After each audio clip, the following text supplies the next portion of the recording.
What's happening, guys? It is 10/22/20, 1:51 p.m. October 22nd, 2020. Doing a live stream. We're supposed to have a couple of videos done today. We're not done. I am tired. There's a few emails here. I figured I would just do a live stream and talk about them. One is some lady was asking, is the DIY sauna thing ready? Yeah, it is. Just needs to be edited. I've been in this room filming all week long, but it is ready. Finally.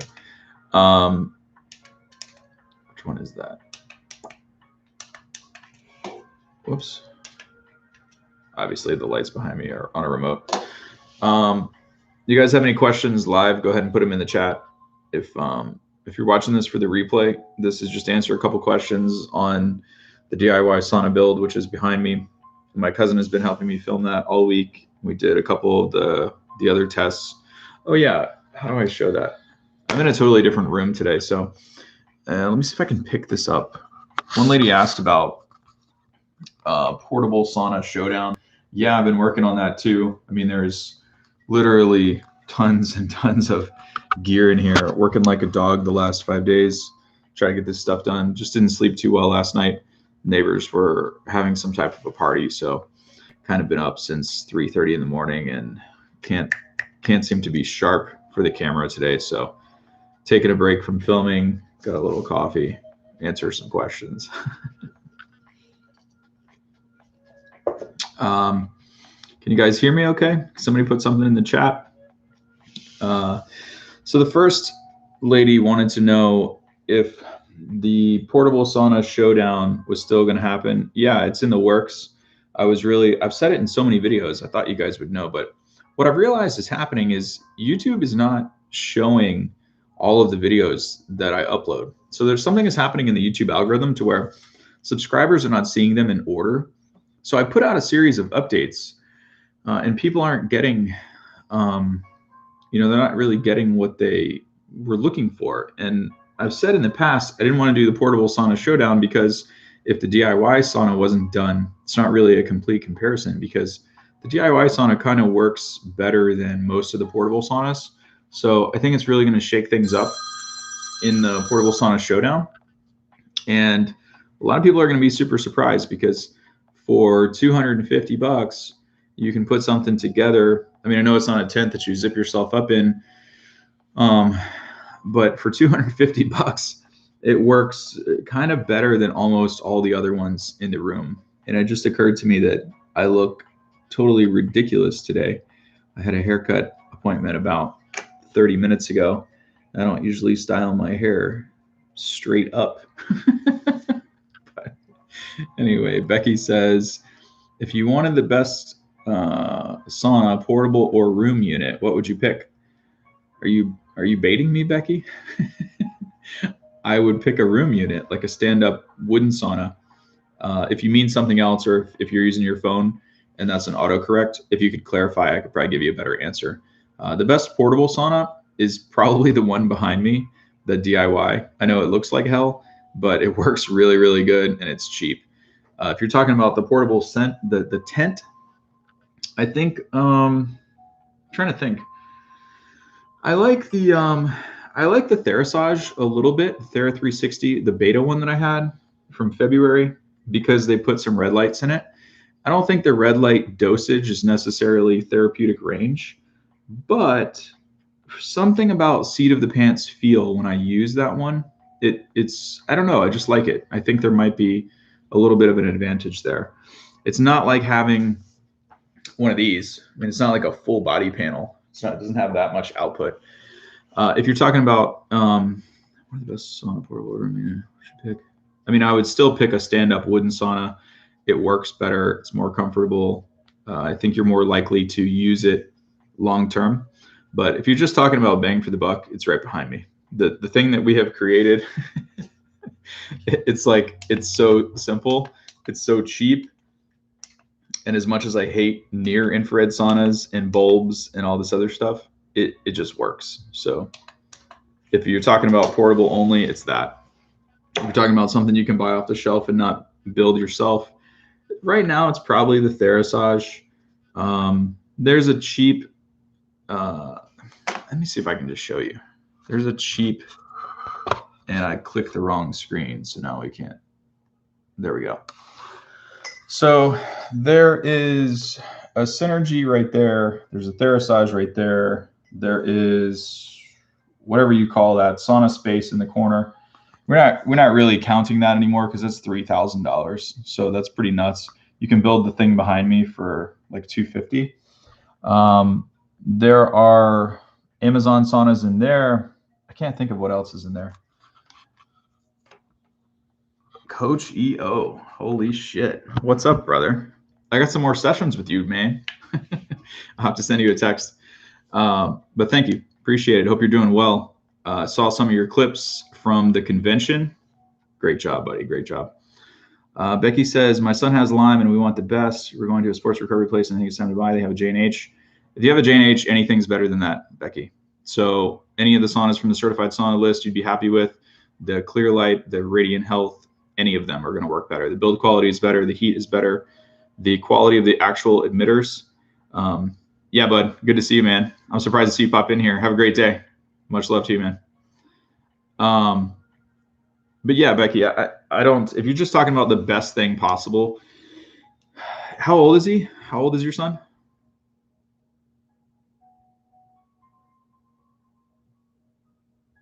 Bueller, 13.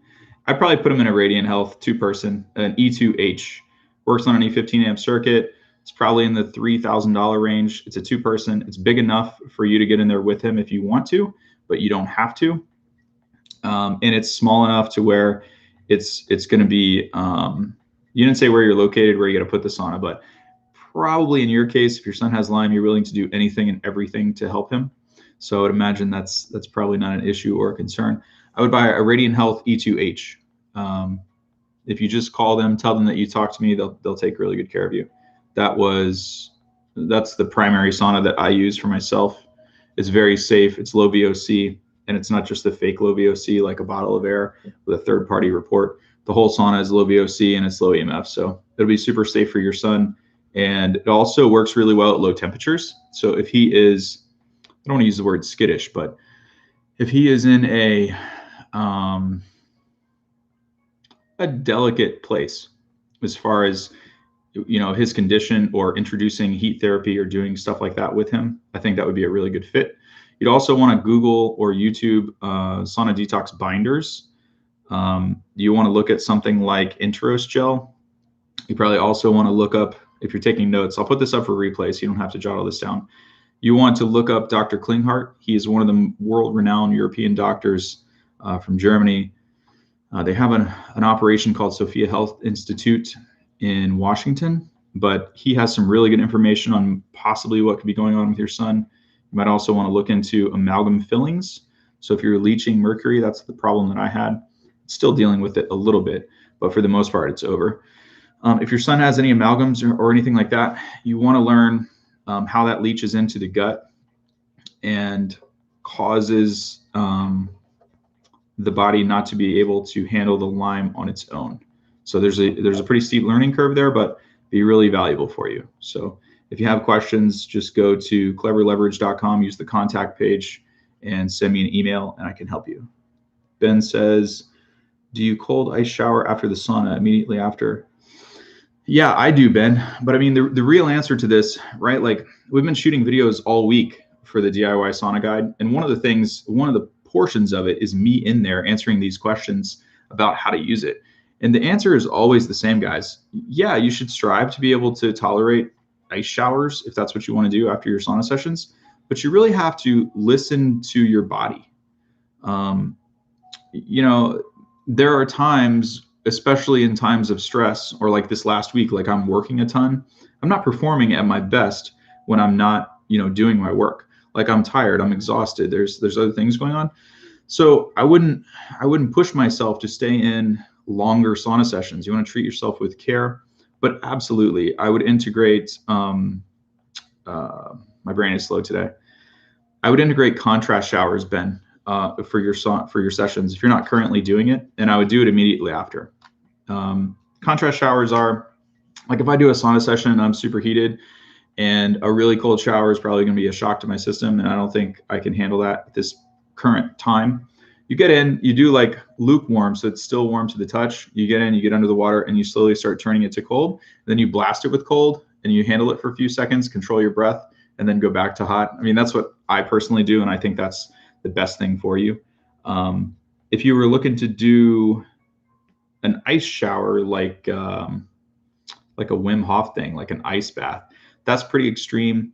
I'm not sure I should really be giving advice or opinion on that, because I think straight out of a sauna, people can shock the hell out of themselves in their circulatory system. So while I think it's good to build up to that, and I think it's a good thing to do, I'm not sure I should be saying that people should do that, if you know what I mean. Becky says, Michigan spoke with them and they are on back order. He also has co-infections, and yes, anything we want to do, anything and everything. I'm trying to think, Becky. If you look up, that's the whole thing. The co-infections sometimes can be caused by other stuff, and everything is intertwined. But no two situations are exactly the same.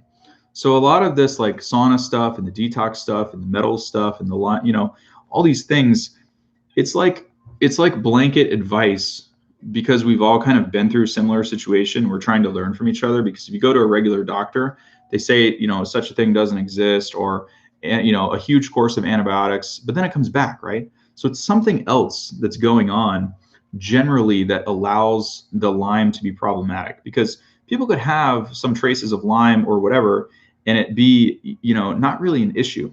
So I think I probably have some downstairs if you wanted me to ship it to you, because I don't really use it anymore. But if you look up Dr. Klinghart's stuff, Becky, he talks about a tea called Cistus incanis tea. And then I believe you put a very specific stevia blend of sweetener with that, and you mix it up and you drink it. And what it does is it deactivates the way the Lyme, I might be butchering this, but I think it's the way the Lyme spirochetes, or whatever you call them, either replicate or interact with the immune system. So for somebody that, always has an immune system activation of a certain percentage, you're never functioning at 100%. So I believe if you find the right information from Dr. Klinghart, he's going to tell you, or he's going to talk about something to turn that response off in your son, so that the body can do its job. And then the other healing things that you're doing, like any type of detox, the sauna or whatever, can become more effective, because as you get rid of this stuff, then the body is stronger, or it's reacting better. I'm not the sharpest tool in the shed today, and I could be butchering what I just said, but I think it's enough to give you the right tidbits in order to Google search and find what I'm talking about. And he is pretty much one of the only people that I've heard talk about it in that manner. So when you said Michigan spoke with them and they're on back order, I think that's an autocorrect again. I have no idea what you're talking about. But anyway, so what were we talking about today? If you guys have other questions, just put them in the chat and I'll kind of roll with them. But to the lady that was asking about the Sauna Showdown, yeah, it's underway. I was trying to show you guys the other saunas that are still in the box in the storage room. We were trying to get a hold of a dome to compare with these, but they're completely out of stock. I was waiting on it, and I just got confirmation last night that it's going to remain that way for another couple of months. So we're not going to wait. We're just going to roll with it now. The DIY sauna is done. Anybody can build one of these things for a couple $100. I'm going to bring that to market because I think it'll be really helpful. And it's also portable. There's tons of people that don't have a lot of money during the COVID stuff right now, either aren't working, lost their jobs, and some people need, these types of therapies. So any other questions? What was the other thing? There was one other thing in here. Somebody asked, does the infrared sauna room need to be room temperature space to work properly or something like that? Yeah, I mean, the answer is yes. There's tons of videos that I put out about that on YouTube. If you're in the snow or something, you can't expect, I mean, when you guys wake up in the morning and it's 15 below zero and you start your car, do you just expect the car to be, you know, warm, or does it take a while? The same thing is going to happen in a sauna. So if it's insulated, it might take a little while, but it'll heat up and hold the heat. If it's not insulated, it's going to leach the heat the whole time and it's never going to heat up. So I don't know how to make that stuff more clear. I mean, I have literally put out probably 10 or 15 videos on sauna temperature and sauna environment on YouTube. And I do understand not all of that is anyone's fault. Some people are saying they can't find certain videos. Some people are saying that the videos are too long and they can't find the information or the nugget that they're looking for within a short amount of time. So then they kind of just click off and find something else. And other people, I'm fixing this, but I finally understood what you guys were talking about. The people that said that the playlists weren't working anymore because they're out of order, and then some videos are out of date. I get what you mean now. I didn't get it before. There's no way for me to fix that on YouTube, but we're putting the course platform together so that I can send people to a particular or through a particular schedule. So there's like lecture 1, lecture 2, step 1, step 2, and not all that stuff you're going to have to pay for. A lot of it's going to be free. So, but it's it'll definitely take care of the YouTube issue. And then thank God, I'll be able to edit stuff. So it won't be like a static video. If something's wrong or something gets updated or whatever, we'll be able to change things. And yeah, going forward, it should be good. We're going on 15 minutes now, guys. I think I didn't answer the other lady's question, but she didn't come on. So I'll just save it for another time. Do you guys have any other questions before I sign off? Any other questions? Becky, Ben, good to see you guys. Ben, I recognize you from some other comments. Did you ever get whatever type of sauna solution that you were looking for? And how's it working out? Did you settle on something? You've asked some really good questions in some comments. I remember your name specifically. Just curious, you know, how you made out or what your, maybe I should do a different type of live. Maybe I should figure out how to do the whatchamacallit and bring a few of you guys on, because I know the chat box is really limited. It's kind of hard, you know, nobody's going to type out a long story or stuff like that. It's kind of just like a sentence here and a sentence there. It'd be fun to talk to a few of you guys live. If anybody would be interested in that, shoot me an email. I'll figure out how to make it happen. We could just do kind of like a little show just for fun. No agenda. No questions, guys? Nothing else? I don't want to sign off if you're in the middle of typing something. Hope you guys are doing well. Feels like a Monday to me, but happy Thursday. All right, guys. We'll see you in the next one. Have a great day.